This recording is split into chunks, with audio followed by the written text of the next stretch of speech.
Então, os textos que eu trabalho, eles são textos literários. É a primeira coisa que eu acho que é importante pontuar aqui, né?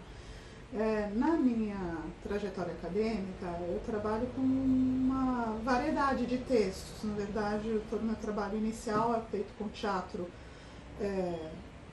teatro clássico, a comédia antiga, os textos de Aristófanes, estendendo para a tragédia, que é um tipo específico de obra literária, poética, né? Centrada lá no período clássico, que tem uma grande resposta crítica.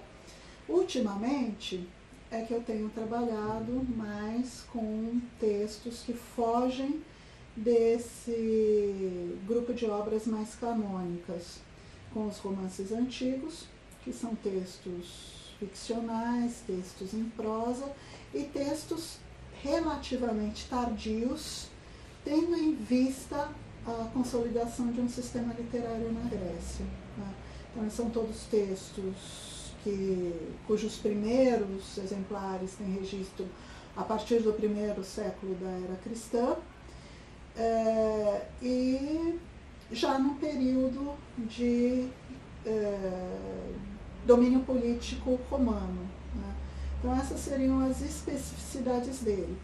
Justamente por isso, porque eles foram, é um gênero romance que surge tardiamente, quando você já tem um sistema literário consolidado, ele é, de certa forma, marginal em vista ao cânone tradicional da literatura grega. Isso também é importante na hora que a gente vai considerar esses textos. Agora, os textos em si, eles apresentam características diferentes. Você tem esse grupo de romances que está mais ligado à matemática amorosa, romances do amor idealizado, né?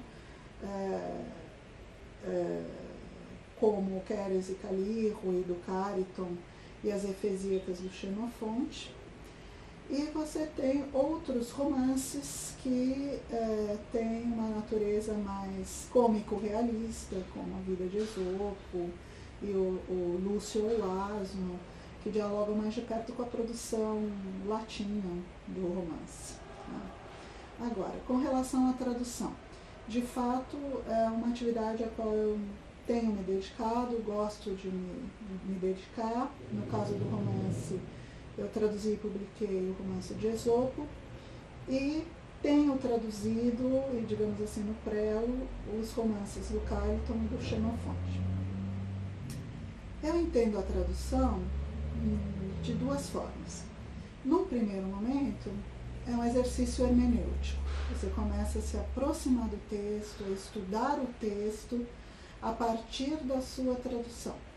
É o que te permite de fazer, claro, ler o texto em grego, é possível ler o texto em grego, mas à medida em que você tem que responder às questões estéticas, às questões conceituais que o texto te coloca na sua língua, isso requer um grau de apropriação do texto que vai além de uma leitura, né? Então, eu acho que a tradução tem esse propósito de se apropriar do texto e de subsidiar um estudo sobre o texto, a partir da sua própria materialidade linguística. Um segundo aspecto da tradução é você poder proporcionar o acesso ao texto àqueles que não são aptos para ler em grego, que são muitos hoje em dia, né? São poucos os que podem ler em grego. E são poucos também, relativamente falando, os que podem ler em outra língua estrangeira para os quais esses textos foram traduzidos, né? Então, eu acho que é um processo que amplia o número de leitores e de interessados nas nossas disciplinas, que beneficia, né, quem vai se apropriar desses textos, com qualquer que seja a intenção que o faça, e que enriquece também o nosso próprio idioma, sempre que você exerce esse trabalho de tradução. Então, para mim, a tradução tem esse duplo propósito, né? O do estudo e o da, digamos, difusão, da acessibilidade. Né? Então, no primeiro momento, pareceria uma contradição sugerir justamente esses romances para tratar desse tópico, né? Porque os romances têm por protagonistas essas personagens que pertencem à elite da cidade, que são altamente idealizadas. Então a gente não imaginaria esses personagens como exemplos para tratar dessas questões, né? Das dificuldades que os homens livres, aqueles que não são senhores, aqueles que não são escravos, experimentam, né? Durante a sua existência. No entanto, uma particularidade desses romances é que esses protagonistas, de certa forma, eles são tirados das suas zonas de conforto. Um pressuposto desses romances é que, por um revés da sorte, esses protagonistas vão ser afastados da sua cidade natal, vão ser afastados das suas famílias, vão ser afastados uns dos outros e vão ter que se submeter a uma vida errante e desprovida dos laços de solidariedade dos quais eles usufruíam quando, né, cidadãos no seu meio de origem. Então, é justamente essa vicissitude, que é, por um lado, um tópico do enredo do romance, que faz com que o romance nos sirva como ponto de partida para refletir sobre essas questões. Né? Esses personagens desgarrados, que não têm mais contatos, não têm mais vínculos, como é que eles vão, né, conseguir resolver questões básicas a respeito da sua subsistência, da sua sobrevivência, com que tipo de pessoas eles vão conviver durante esse período de errância, né? E, sobretudo, como é que eles vão responder a essa mudança radical de status que os afeta, eles que pertencem à elite e muitas vezes são rebaixados à condição de escravos, não é? E tem que lidar com ou de despossuídos, e tem que lidar com essa questão. O romance está longe de apresentar um tratamento realista dessas questões. Né? Não é interesse do romance fazer isso, mas não é propósito do romance fazer isso. Ao contrário, a visão é uma visão idealizada, né, de uma determinada classe social. Mas eles terminam por abordar questões que, mesmo que nas entrelinhas, nos permite avaliar essa condição do homem livre nessa sociedade muito polarizada entre senhores e escravos. Né?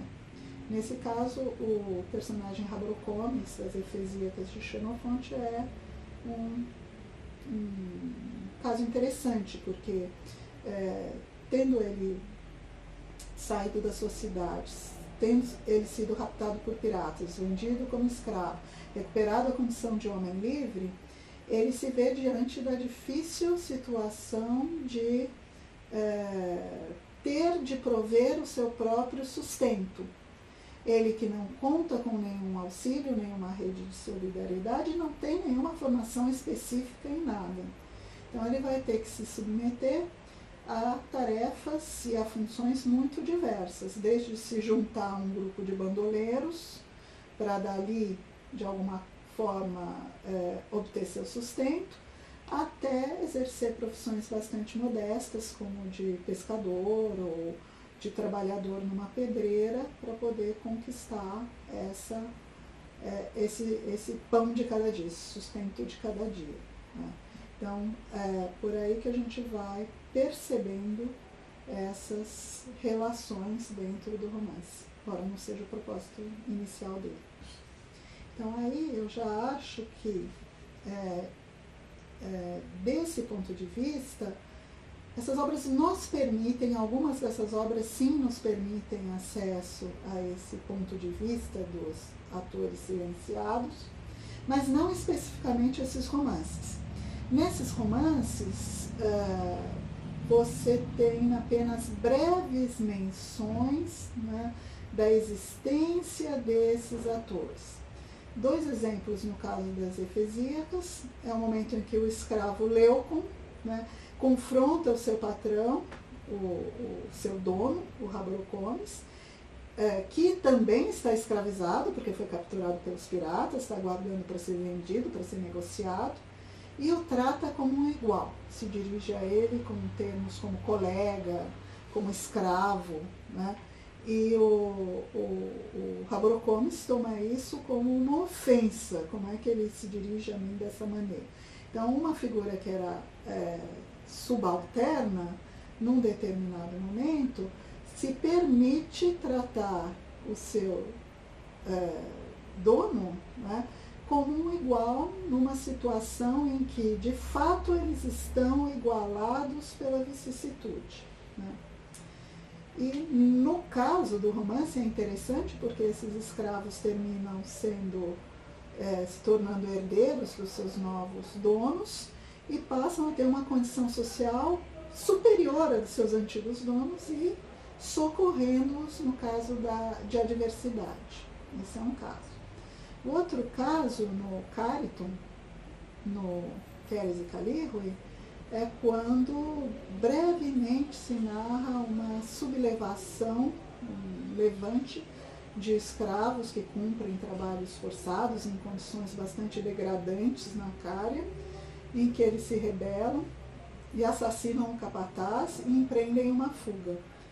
Eles são capturados e condenados à morte pela crucificação. Então, nessas cenas, eu posso dizer que há essa visão, você pode acessar um pouco dessa tensão social e se dá, de certa forma, voz a grupos que normalmente não têm voz, mesmo no âmbito dos romances, porque são passagens muito pontuais.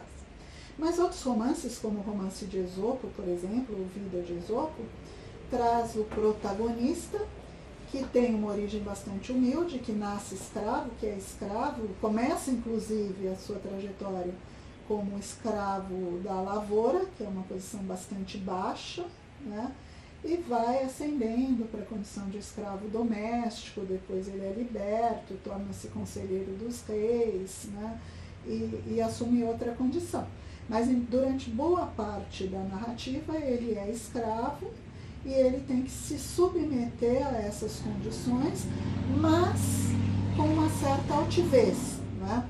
É o que nota, de princípio, o capataz da propriedade rural em que ele trabalha, né? Ele nasce mudo, mas a ele é concedido o dom da fala por uma intervenção miraculosa da deusa Ísis. E assim que ele consegue, que ele adquire o dom da fala, ele passa a contestar as ações do capataz. Ele observa o capataz castigando os outros escravos e ele imediatamente repreende o capataz, dizendo: olha, você não está agindo com justiça, você não deve castigar assim os outros, né?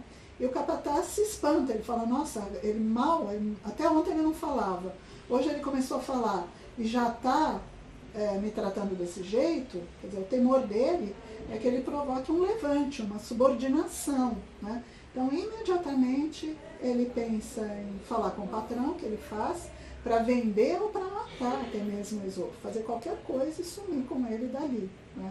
Então, ele tem essa característica em subordinação, a não resignação é uma característica dele, né, que ultrapassa a sua condição social.